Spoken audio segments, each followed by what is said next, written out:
Ensuite, au niveau des caissons préfabriqués, donc là encore une fonctionnalité qui a été améliorée pour permettre d'intégrer des structures comme des POSI. Donc la création du caisson, création éventuellement de calques de composants, les modifications des contours et les plans de montage. Alors, caissons préfabriqués, euh, ici on a deux types de caissons possibles. On a les caissons au niveau des planchers et on a les caissons au niveau de la toiture. Donc si on regarde en 3D, on a possibilité ici au niveau des filtres de n'afficher qu'un seul caisson en 3D, ce qui nous permet de bien le visualiser. Donc ici, vous voyez que au niveau de notre caisson préfabriqué, on peut intégrer un peu par analogie au mur ossature où on a uniquement des montants. Ici, on va pouvoir intégrer dans notre caisson préfabriqué des structures telles que des poutres POSI. Ça peut être aussi d'autres éléments. Euh, et là, par exemple, vous voyez qu'on a défini des lattages, des panneaux OSB un petit peu en équivalence de ce qu'on a au niveau des panneaux ossature. Alors, je vais vous montrer maintenant comment créer un caisson. Donc, admettons, ici, j'ai préparé mes structures. Donc, j'ai tracé alors, je vais le montrer peut-être en 3D. Là, cette fois, je vais vouloir tout voir. Donc, j'ai tracé des chevrons POSI avec des entretoises et des raidisseurs. Donc, je vais vouloir créer un caisson. Alors, je vais aller ici dans ma partie toiture, puisque ce sont des caissons de toiture, et je vais ici créer un caisson avec de manière rectangulaire, pour être original. Et donc ici, je vais recouvrir tous les éléments qui vont concerner mon premier caisson. Alors, pour l'instant, on a uniquement un caisson et on va euh, construire on va dire, le caisson préfabriqué. Donc, je vais faire comme ça par un clic droit et si je double-clique, je vais pouvoir aller rentrer dans le caisson. Et là, je vais voir un peu le détail de mon caisson. Donc ça, c'est vraiment une nouvelle structure qui est assez similaire au panneau, au mur ossature. Euh, Ici, quand je sélectionne ma structure, je vais retrouver ici une partie ossature et également différents calques de composants que je vais pouvoir mettre. Donc, admettons que je veux ajouter ici de l'OSB au-dessus. Je vais donc choisir des composants. Si je clique ici, je vais retrouver mes couches de toiture, donc mes composants de toiture. Ici, donc j'ai de l'OSB, j'ai mon matériau et j'ai mon orientation. Ça va être perpendiculaire aux poutres POSI.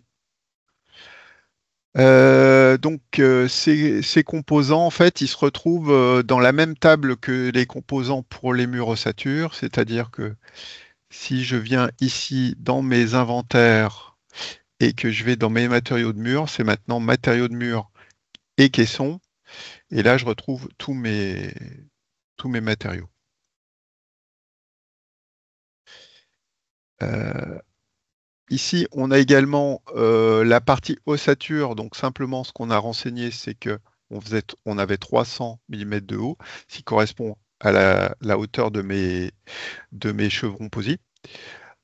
Si je vais dans ma partie ossature ici, je vois que j'ai également de l'isolation qui a été intégrée entre les poutres, entre les chevrons. OK. Donc là, maintenant que j'ai défini donc mes différentes calques, je vais pouvoir construire tous les composants. D'accord? Donc là, on va retrouver ici mes panneaux d'OSB. J'ai des calques de caissons ici qui me permettent de naviguer entre mes différents composants, donc la partie ossature, la partie OSB, comme je peux l'avoir pour les murs ossature. Et maintenant, je vais pouvoir ici visualiser mon caisson 5, ici. OK. Donc là, on s'aperçoit par exemple qu'il y a un élément, un raidisseur, qui a été embarqué aussi avec le caisson, alors qu'il ne fait pas forcément partie du caisson. Ici, on peut voir que pour chaque élément, on a une partie, une propriété caisson qui est réglée en automatique. Et pour lui, cet élément, il fait partie du C5 parce qu'il touche le C5. Et également, si on regarde ces chevrons-là, ces chevrons POSI, on a également une caractéristique de caisson qui lui appartient au caisson 5.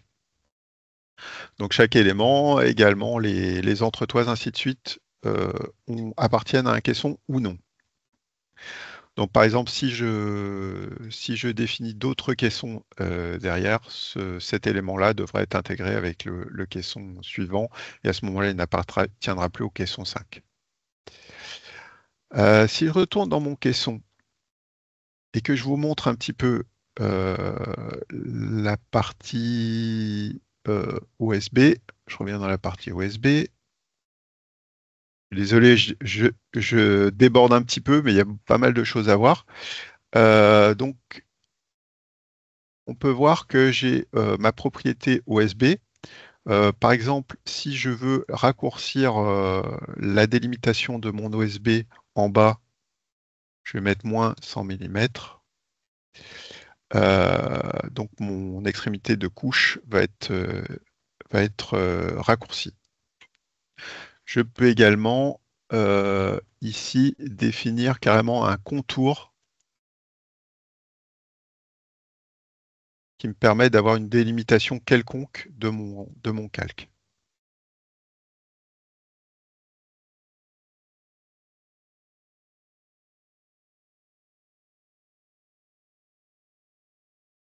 Voilà, il faudra que je ici reconstruise mon calque. Et à ce moment-là, je vais avoir mon contour qui va. Alors, ça, c'est un calpinage automatique. Vous avez toujours les outils également manuels comme au niveau de l'ossature pour éventuellement recalpiner les panneaux tels que vous le souhaitez. Je vais vous parler quand même rapidement des sorties. Donc, on a une sortie également qui est spécifique pour nos structures caissons et dans lequel on retrouve par exemple tous les éléments qui constituent le caisson, avec toujours notre raidisseur qui est là. Et donc si je fais F4, on a également une rubrique structure caisson ici qui concerne donc les caissons et qui est très similaire à ce qu'on a sur l'ossature.